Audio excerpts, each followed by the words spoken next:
नमस्कार दोस्तों, स्वागत है आप सभी का प्राचीन ज्ञान के बेहद खास वीडियो मार्ग में पीछे नहीं रहना चाहते तो जुड़े हमारे चैनल के साथ और पाइए ज्ञानवर्धक जानकारियां प्रतिदिन बिल्कुल मुफ्त में। मित्रों, क्या आपको जॉइंट पेन की शिकायत रहती है? हड्डियां कमजोर हो गई हैं, घुटनों में, कमर में या फिर आपके कंधे में दर्द हर समय रहता है? और क्या आप दर्द की गोलियां खाते खाते थक चुके हैं? अगर हाँ, तो आज के बाद आपको यह प्रॉब्लम कभी नहीं होगी, क्योंकि आज मैं आपको एक ऐसा पावरफुल नुस्खा बताने वाला हूं जो कि आपको उसी वक्त ही आराम ही नहीं देगा, बल्कि अंदर से आपकी हड्डियों और जोड़ों को मजबूत बनाएगा। दोस्तों, मैं पिछले 15 साल से एक चीज नोटिस कर रहा हूं कि 95% लोग जिन्हें एक बार जॉइंट पेन की प्रॉब्लम शुरू हो जाती है, वो सारी जिंदगी इससे लड़ते रहते हैं और तमाम तरह की अंग्रेजी दवाएं खाने के बावजूद कोई खास आराम नहीं मिल पाता है। जानते हैं इसकी असली वजह क्या है? असली वजह यह है कि जितने भी दर्द की दवाइयां होती हैं, वह सिर्फ और सिर्फ दर्द और सूजन को दबाने का काम करती हैं। हड्डियों और जोड़ों को अंदर से ठीक नहीं करती। ये कुछ कुछ ऐसा ही है जैसे जंग लगे सरिये को आप ऊपर से एक टेप लगाकर ढक दें। ये जंग को छुपा तो देगा, लेकिन अंदर ही अंदर लोहा जंग को गलाता रहेगा, खराब करता रहेगा। तो अगर आप चाहते हैं कि आपकी प्रॉब्लम अंदर से ठीक हो, तो आपको कुछ ऐसा ट्राई करना होगा जो जंग का इलाज करें, यानी आपकी हड्डियों और जोड़ों में जो कमी और कमजोरी आ गई है उसको ठीक करें।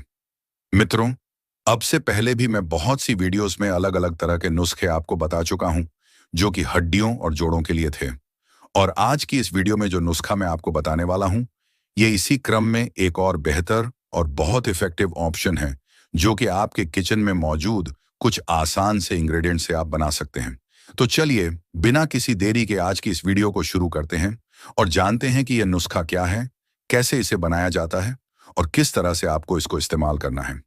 इस नुस्खे को बनाने के लिए पहला इंग्रेडिएंट है व्हाइट सेसम सीड्स, यानी सफेद तिल।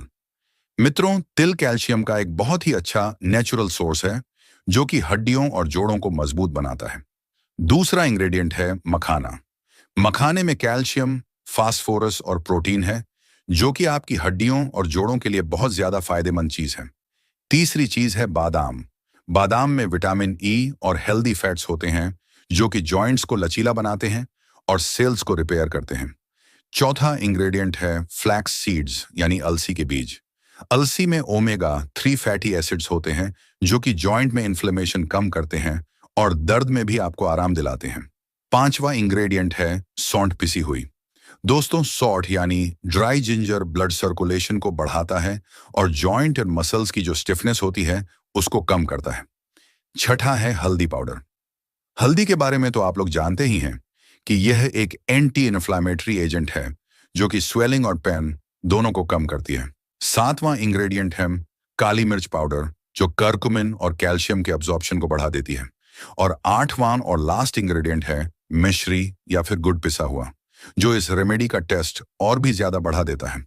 बट ये ऑप्शनल चीज है, क्योंकि अगर आप डायबिटिक हैं तो आपको इसे इस नुस्खे में नहीं डालना।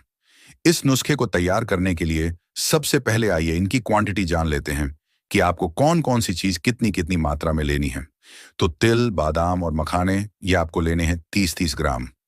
फ्लैक्स सीड्स यानी अलसी के बीज आपको लेने हैं 20 ग्राम। सौंठ और हल्दी पाउडर लेना है 5 ग्राम। काली मिर्च पाउडर आपको लेना है 2 ग्राम। और धागे वाली मिश्री पिसी हुई या फिर गुड़ पिसा हुआ अगर आप ले रहे हैं तो इसे आपको लेना है 10 ग्राम। अब इन सभी चीजों को लेकर आप एक जगह रख लीजिए और एक एक करके तिल, मखाने, बादाम और फ्लैक्स सीड्स, इन चीजों को आप तवे पर हल्की आंच पर रोस्ट कीजिए, थोड़ा भून लीजिए। और जब यह सब चीजें अच्छे से रोस्ट हो जाएं तो इन्हें एक बर्तन में एक जगह निकाल कर रख दीजिए और ठंडा होने दीजिए।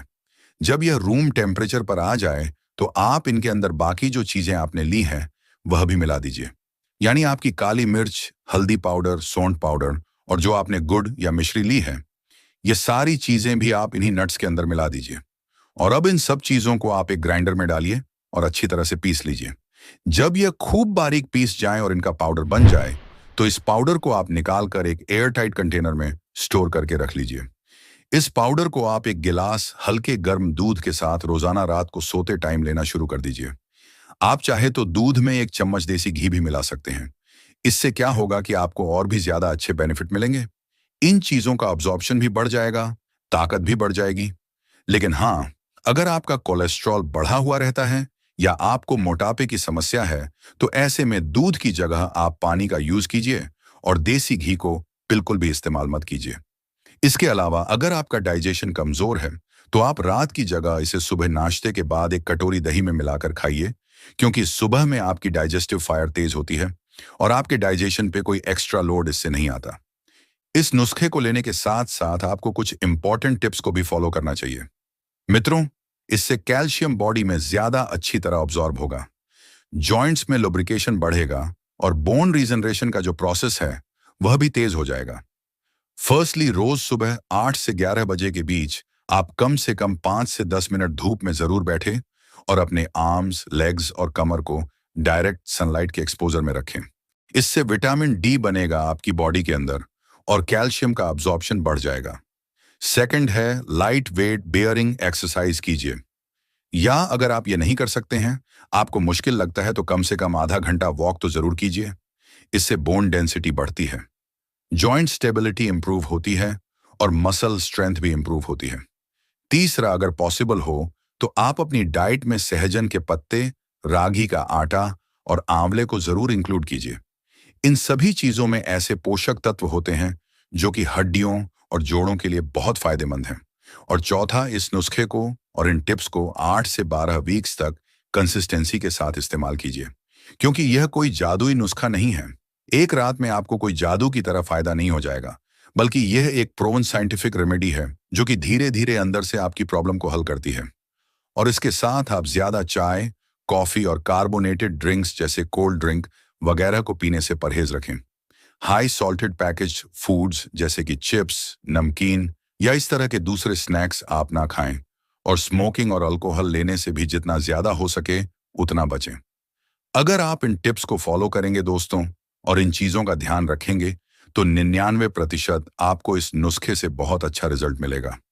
आपके जोड़ों में बहुत अच्छी ताकत आएगी, चलने फिरने में आपको दिक्कत नहीं होगी, हड्डियों की जो डेंसिटी उम्र के साथ कम हो जाती है वह बढ़ने लगेगी। मित्रों, यह नुस्खा ज्यादातर लोगों के लिए सेफ है, लेकिन अगर आपको किडनी स्टोन है, गुर्दे में पथरी की शिकायत है, खास तौर से कैल्शियम ऑक्सलेट टाइप का स्टोन अगर आपको है, तो इसे आपको नहीं लेना है। या अगर आपको नट्स से एलर्जी है, या अगर आप खून को पतला करने वाली दवाइयां ले रहे हैं, ब्लड थिनिंग मेडिसिन लेते हैं, या फिर आपको थायराइड प्रॉब्लम है, तो आपको यह रेमेडी लेने से बचना चाहिए, या फिर आपको एक्स्ट्रा कॉशियस रहना चाहिए। साथ ही 9 साल से छोटे बच्चों को आपको इसको नहीं देना है। और अगर आप डायबिटिक हैं, तो ध्यान रखिएगा कि मिश्री या फिर गुड़ का इस्तेमाल बिल्कुल भी आपको इस नुस्खे में नहीं करना है। मित्रों, हड्डियों और जोड़ों का यह दर्द आपकी खुशियों को रोक नहीं सकता, बस जरूरत है तो सही आयुर्वेद और सही जानकारी की। मुझे पूरा विश्वास है कि अगर आप इस नुस्खे को बताए गए तरीके से अपनाएंगे, तो आपको बहुत जल्द सकारात्मक बदलाव महसूस होने लगेगा। अगर आपको आज की यह जानकारी फायदेमंद लगी हो, तो इस वीडियो को लाइक जरूर करें और अपने उन दोस्तों या रिश्तेदारों के साथ शेयर करना न भूलें जो लंबे समय से जोड़ों के दर्द से परेशान हैं। आपके एक शेयर से किसी की जिंदगी आसान हो सकती है। दोस्तों, अगर आप हमारे चैनल पर नए हैं, तो प्राचीन ज्ञान परिवार का हिस्सा बनने के लिए चैनल को सब्सक्राइब करें और बेल आइकन को दबाना न भूलें, ताकि सेहत से जुड़ी ऐसी ही कीमती जानकारियां आपको सबसे पहले मिलें। अगर आपके मन में इस नुस्खे को लेकर कोई सवाल है, या आप किसी खास बीमारी या समस्या पर हमसे वीडियो चाहते हैं, तो बेझिझक कमेंट बॉक्स में लिखें। आपकी समस्याओं का समाधान करना ही हमारा उद्देश्य है। जाते जाते आपके लिए एक बहुत ही जरूरी बोनस टिप, जोड़ों के दर्द में बाहरी मालिश का भी बहुत बड़ा रोल होता है। नुस्खा खाने के साथ साथ रात को सोते समय महानारायण तेल या तिल के तेल को हल्का गुनगुना करके अपने जोड़ों पर हल्के हाथों से मालिश जरूर करें। यह तेल हड्डियों के अंदर जाकर रूखेपन को खत्म करता है और लुब्रिकेशन को बढ़ाता है, जिससे इस पाउडर का असर 2 गुना तेजी से होने लगता है। स्वस्थ रहें, सुखी रहें। धन्यवाद।